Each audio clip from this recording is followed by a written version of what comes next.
We are presenting the student study project and our topic is to study the socio-economic conditions of street vendors in Telangana state. Street vending is an imperative activity of informal and unorganized sector in the world. In India, the street vendors are broadly classified into two types: stationary street vendors and the mobile street vendors. The stationary street vendors are the person who sell the goods and services on roads, street, parkways and at any public places, whereas the mobile street vendors are the person who take the trade from one place to another in a particular city. As both the street vendors have a below poverty line life, the socio-economic conditions of these vendors are very low. Hence, our project is based on the study of socio-economic conditions of such street vendors. It is uneven that the government does not recognize the income of such street vendors because they do not contribute in the national income due to poverty.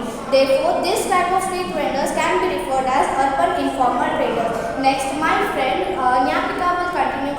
Need of the study. Our study will give the detailed information about the socio-economic conditions of street vendors and the solution to overcome it. It also highlights the possible solution given by us and the government to uplift them.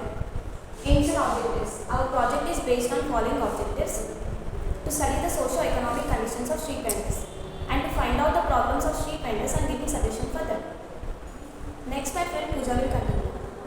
Research methodology. So the research methodology of our student study project is that we have taken survey method for our project. We have prepared questions consisting of 20 questions. 100 street vendors' responses were collected from the survey. We have done the survey in and around Hyderabad. We have used both primary data and secondary data. Primary data is based on the survey and the samples that we have collected, whereas secondary data has been collected from online websites, newspapers, articles, reports, etc. We have also used statistical methods for analyzing the data, and the responses of the street vendors has been presented in the form of tables and pie chart. Next, my friend Faizan will continue. The table provides a comprehensive overview of the challenges faced by street vendors. The first category is type of street vendors. 60% of street vendors are stationary, whereas 30% of street vendors are mobile. The next is income per week. 79% of street vendors earn around 3,000 per week. Education. 25% of street vendors are illiterate.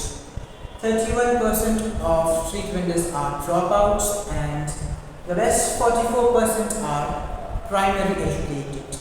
The fourth is expenditure on livelihood. 60% of street vendors are suffering from insufficiency in their income. The fifth is loan. 80% of street vendors are unable to pay their loans back, and as the reason they don't take loans.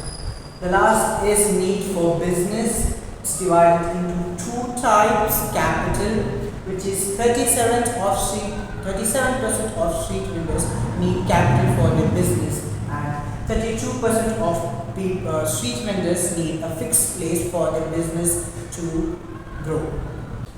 Conclusion and solutions. According to our research, the standard of living of the street vendors are very poor and they are in need of the help from the government to fulfill their needs. The street vending is an integral part of informal economy in India, and the Street Vendors Act 2014 was a step towards to protect their rights and providing privileges. However, the implementation still remains a challenge and the officials are maintaining silence over its implementation. So suggestions are: the street vendors should have a fixed and permanent place to run their business. Although they are dependent on a daily income, so they need a fixed place. Because of climatic changes and traveling purpose, they face many problems. GHMC and local political leaders and police authorities should not harass them in any way. And the schemes like sanitation, education should be provided by the government, and low interest loan should be lent by the government to the street vendors. And the Street Vendors Act 2014 should be enacted and implemented seriously and properly. Thank you. We would like to thank our coordinator Mrs. Chandana Madam and our supervisor P. Sujata Madam and the Commissioner of Collegiate Education Sri Buddha Venkatesham IAS.